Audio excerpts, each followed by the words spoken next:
السلام عليكم، اللهم صل وسلم وبارك عليك يا حبيبي يا رسول الله. النهارده جاي لكم بفيديو جديد، وبالتالي جاي لكم بوصفه جديده. هنعمل مع بعض النهارده الطعميه في البيت بطريقه سهله جدا، مش هتاخد منك وقت ولا اي حاجه. هي المشكله بس اللي هتاخد معاكي وقت هي الفرن. اول ما تفرمت خلاص يبقى كده الطعميه بتاعتنا خلصت. انتوا شايفين شكلها عامل ازاي؟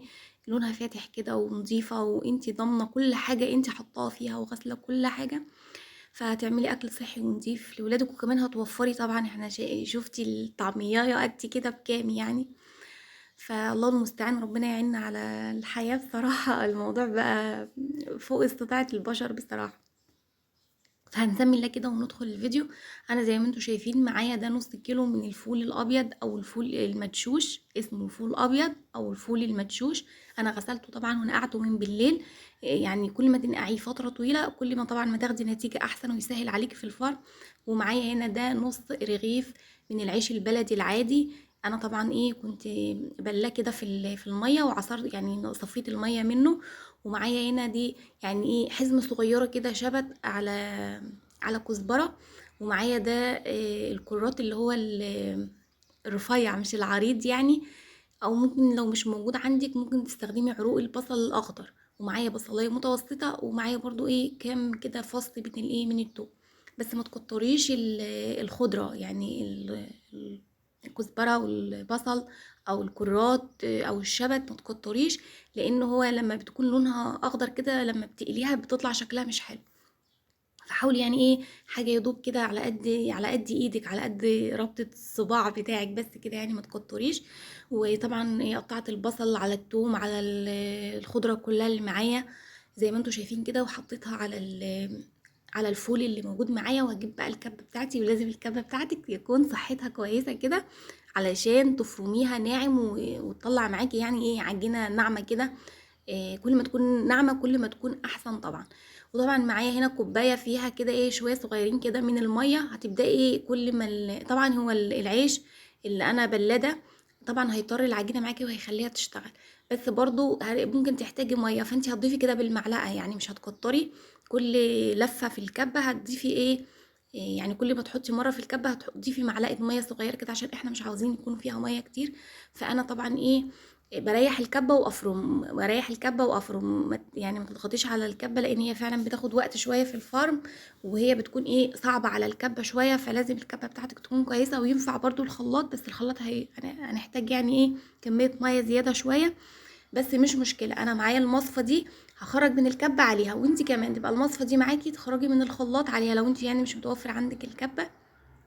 بس طبعا كل البيوت موجود فيها الكبه.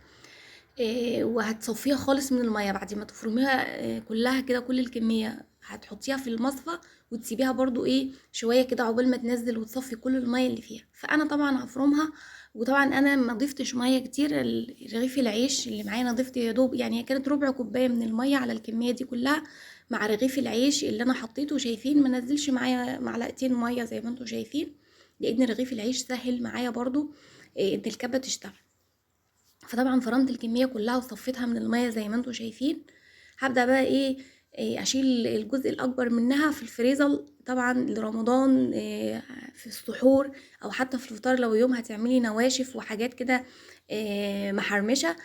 هتطلعي كيس من ده وهتعمليه جنب الاكل.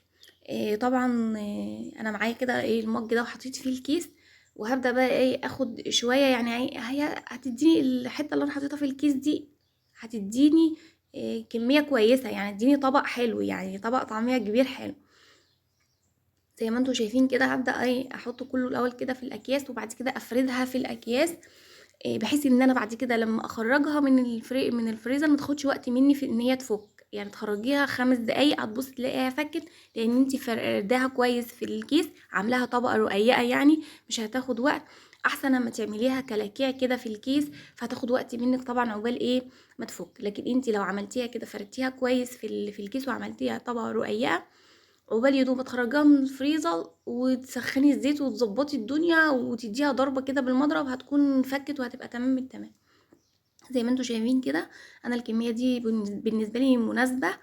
زي ما قلت لكم هتعمل معايا طبق كبير يعني.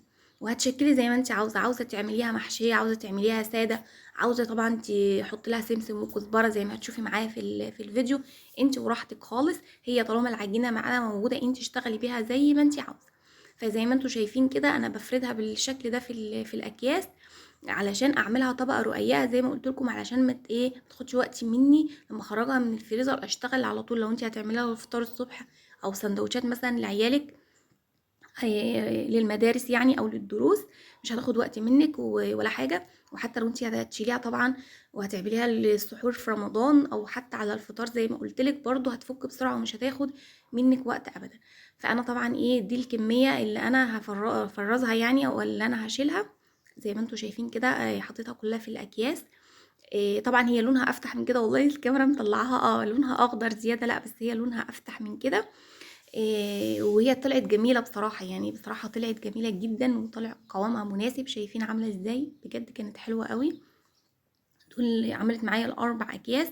وبرضو الشوية اللي انا شلتهم اللي انا هجهزهم معاكم او هقليهم معاكم دلوقتي، هركن بقى طبعا دول كده على جنب، واجيب بقى اللي انا هقليه. طبعا هي بتبقى عاوزه تتفرم فرمه كمان. هنجيب بقى المضرب الكهربائي بتاعنا او المضرب اليدوي، بس المضرب اليدوي طبعا هيتعبك شويه وياخد منك وقت.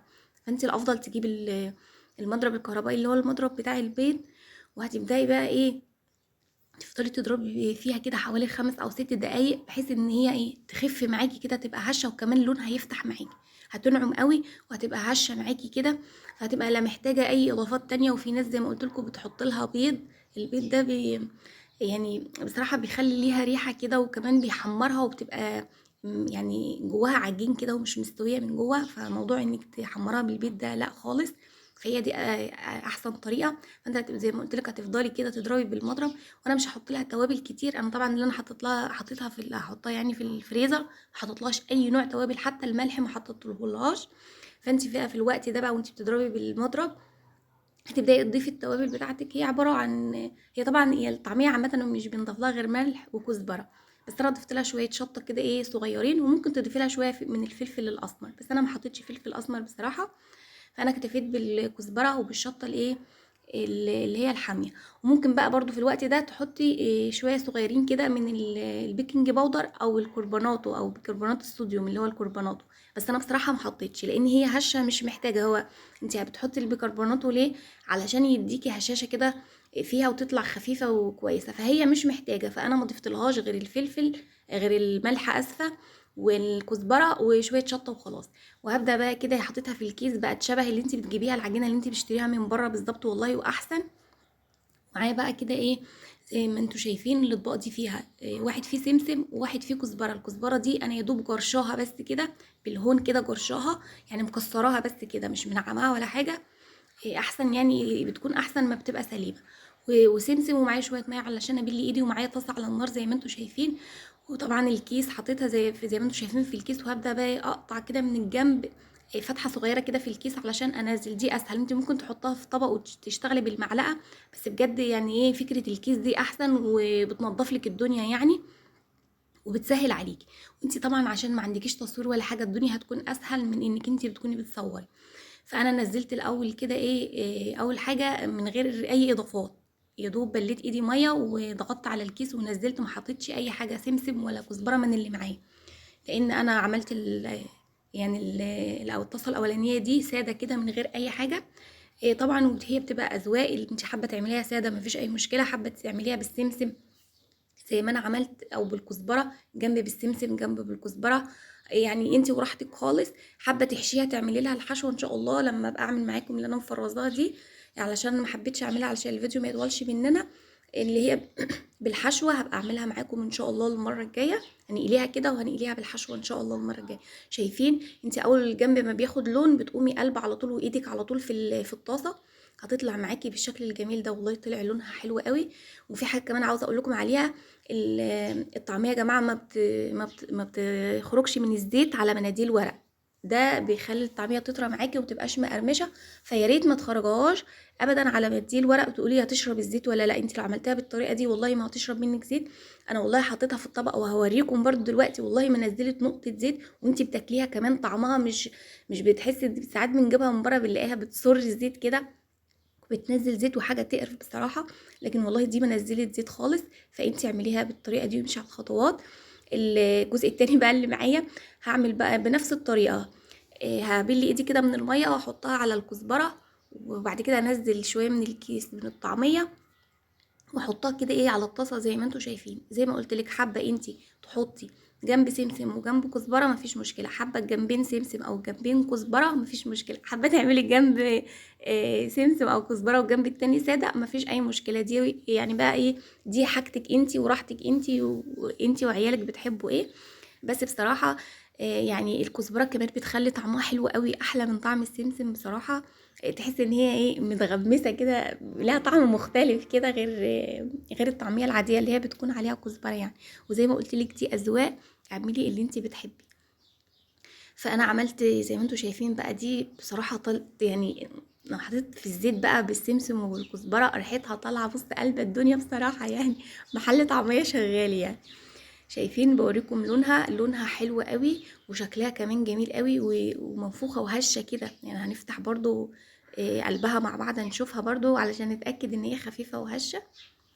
بجد دي احسن طريقه والله للطعميه من غير افتكاسات كتير واضافات كتير وحاجات يعني ملهاش اي لازمه والله، وبتصعب الدنيا على نفسنا. لا ما فيش اي حاجه، حطينا كميه توابل قليله جدا، حطينا خضره قليله جدا. وزي ما قلت لك انت ممكن تعمليها ساده وتستغني عن السمسم وعن الكزبره. انا شفت قناه كانت عاملاها، يعني قناه مبتدئه زينا كده برضو، وكانت ضايفه لها جبنه موتزاريلا، عامله الطعميه بحشوه الجبنه الموتزاريلا. طب احنا بنوفر، احنا بنعملها في البيت علشان نوفر ان احنا نشتريها من بره، عشان الطعميه يعني غاليه علينا من بره. هنقوم بقى نزود الدنيا يعني، او نزود البلطين ونقوم جايبين كمان جبنه موتزاريلا نحشيها الطعميه. احنا مش عارفين نجيب الموتزاريلا نعمل بيتزا. الله المستعان. فبلاش يا جماعه يعني الافوره الزياده دي، هي في الاول وفي الاخر طعميه، مش عاوزين افتكاسات يعني. فزي ما انتوا شايفين كده، والزيت ده بصوا بيبقى نظيف وريحته حلوه، مش زي لما تحطي لها تضيفي لها بيض. اوعي بعد كده تضيفي ابدا الطعميه بيض، بيخلي ليها ريحه زفاره كده. وكمان الزيت ما ينفعش تعملي فيه اي حاجه بعد كده. لكن الزيت ده نظيف، هتجيبي المصفى الصغيره وتصفيه وهيبقى نظيف، وهتقلي فيه كمان بطاطس يعني، وهتقلي فيه بتنجان وزي ما انت عاوزه يعني. ف... فبصراحة يعني هي كانت جميلة جدا. شايفين دي السادة، ودي اللي هي بالسمسم والكزبرة. وكنت بوريكم الطبق اللي تحت ده ما فيهوش يعني ما نزلتش اصلا زيت، وكنت بفتحها لكم من قلبها كده علشان اوريكم ان هي ازاي خفيفة جدا من جوه وهشة، مش معجنة ولا اي حاجة. وكمان لونها طالع جميل جدا بصراحة، كانت تحفة بجد وانضف كتير. وما خدتش مننا وقت، هو الوقت كله زي ما قلت لكم في مرحله الفرم بس. بعد كده ما فيش اي حاجه. وجبنا الطبق ده وحطينا شويه جرجير كده وقطعنا طماطمايه. وده كيس الشيبسي بتاع سيلا، قالت لي يا ماما خدي حطيه مع الطعميه. فطبق التقديم ده فكره سيلا يعني. وطبعا رصينا الطعميه زي ما انتم شايفين كده، ونرش عليها رشه كزبره. بجد بجد كانت جميله جدا، وجربيها بنفس الخطوات هتاخدي احلى وانضف طعميه مش شاربه زيت خالص وكمان مقرمشه.